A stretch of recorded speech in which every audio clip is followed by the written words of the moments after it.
Kresala Euskal Dantza taldea Donostian sortu zuten 1978an Jene Jurre dantzari eta koreografo profesionalaren gidaritzapean.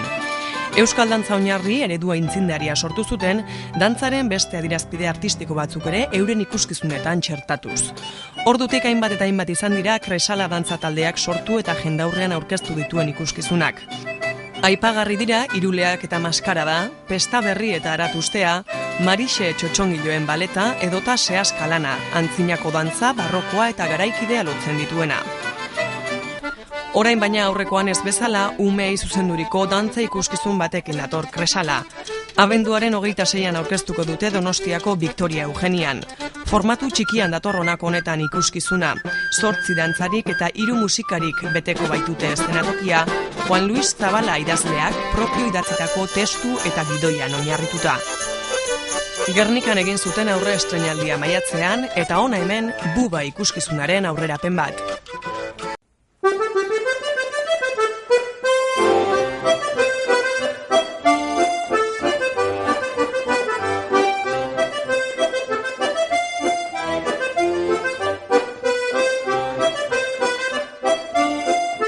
Buba aurrentzat dantza ikuskizun bada.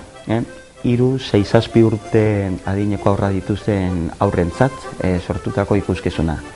Orduan, ez nu nahi dramaturgia korapilatsuak bilatzetik eta urrun, erabat modu ikusten naturalagoa edo aurkitu edo bilatu dugula garapen narratibo honekin.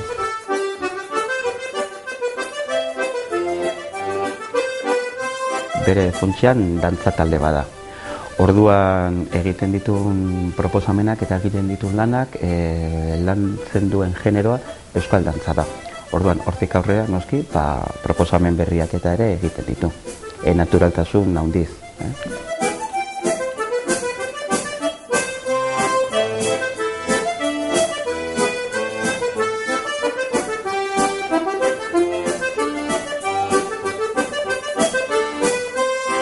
Nire ustez oso importantea da aurren ibilbidean funtsezkoa diren bi elementu lantzea. Alde batetik emozioa eta beste aldetik pentsamendua. Edo beste modu batera esanda mugimendua eta hitza. Azken batean da ekintzetatik erreflexiora dijoan bide hori jorratzea. Eta hori da guk landu duguna. Erabili dituen gauzak, elementuak izan dira gauza txikien erreinua. Alde zaurretik agian garrantzirik gabekoa diruditen arren, benetan garrantzitsuak diren elementuak azalaratuz. Hala nola jolasa, maitasuna, poza, haserrea, taldea, bakardadea, umorea, beldurra, bizitza azken batean.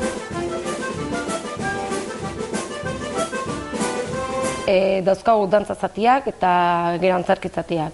Eta nolabait denok egin behar duguna da gure sentimenduak transmititu behar dizkiegu umei dantzatzen, keinuekin, eta nire ustez hori ez da erresa. Ez da erresa umeen barnera iristea. Orduan, dantza zatiak ez daizkigu oso zailak egin, ez eta gogorrak izan, baina antzerki egiterakoan pixkat nire ustez da dena ikostatu zaiguna. Ez dakit zure umen zatiarekin harremanetan jartzea. Ikuskizuna dira 15 dantza antzerki pieza, eta bakoitzean nolabait hartu dugulazko antzerki fisikotik. Hau da, aurraren emoziora eta iristeko eruditu zitzaigun oso interesgarria antzerki fisikoaren elementutik abiatzea. Eta horrek eman digu bintzat olako osotasun bat emanaldiari. Emanaldia olako paisai irudikatu baten inguruan, laurtaroren inguruan dijoa, eta sei animali eta bikote batek azaltzen dira emanaldian zehar. 3 musikarien laguntzarekin.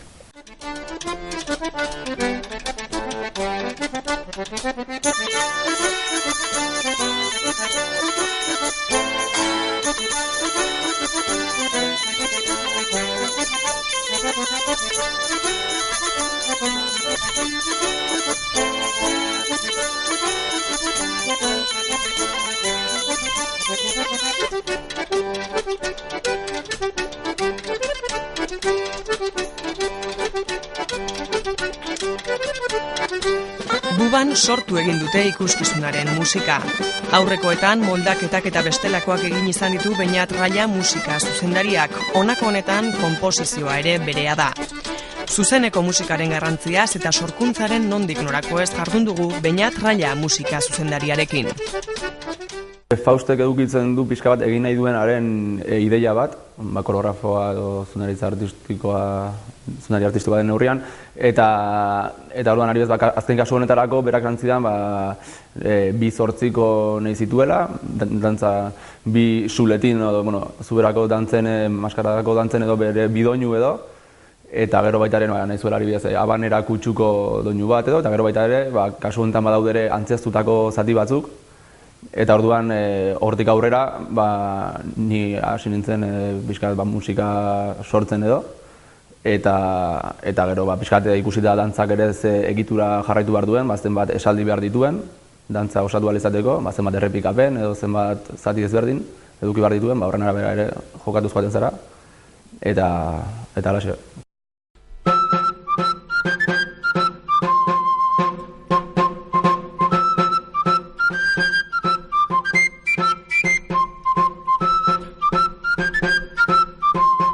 Sorkuntza denez, ez dira doinu horrikoiak, berria direlako, baina erabat erantzuten diote Euskal Herriko musika tradizional edo herrikoiaren kutsuari, erabat.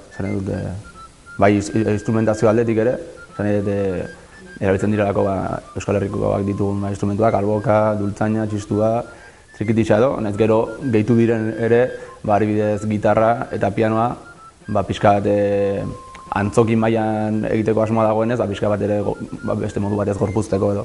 Azpimarratzeko, zer iruditzen zait ere bada dela gure aldeko zerbait, azpimarratzea espektakulu honetan musika zuzenean dela, ez? Eta orduan hiru lagunek osatzen dugunez, eszenatoki gainean joko dugu, eta nik uste ere horrek ematen diola beste balio bat ere ikusleari konturatzea hiru musikariari dela zuzenean jotzen.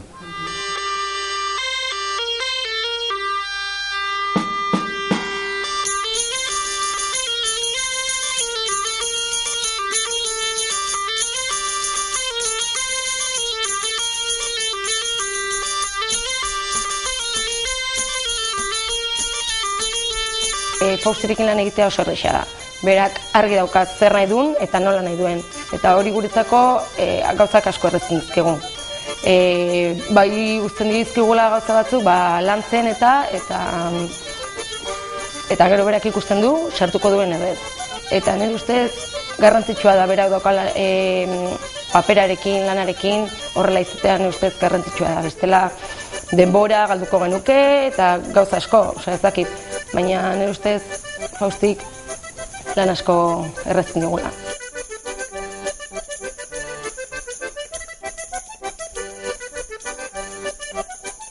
Lan proposamen honekin ikusi dugu formatuaren moduagatik eta planteamendu orokorragatik posible dugula, bai beste espazio batzuetara bideratzea. Horregatik nolabait esatearren buba da guk sortu dugun edo dantza patrikan bilduma, pixka bat nolabait esateko dantza patrikan bilduma lanaren lehenengo proposamena. Ez dut uste azkena izango denik, pero dezagun hemendik abia puntuta bezala hartuta beste lan proposamen bat ere aterako direla, baina bai beste esparru, beste toki, beste publiko batengana jotzea ezinbestekoa dela eta gaur egun dudarik gabe.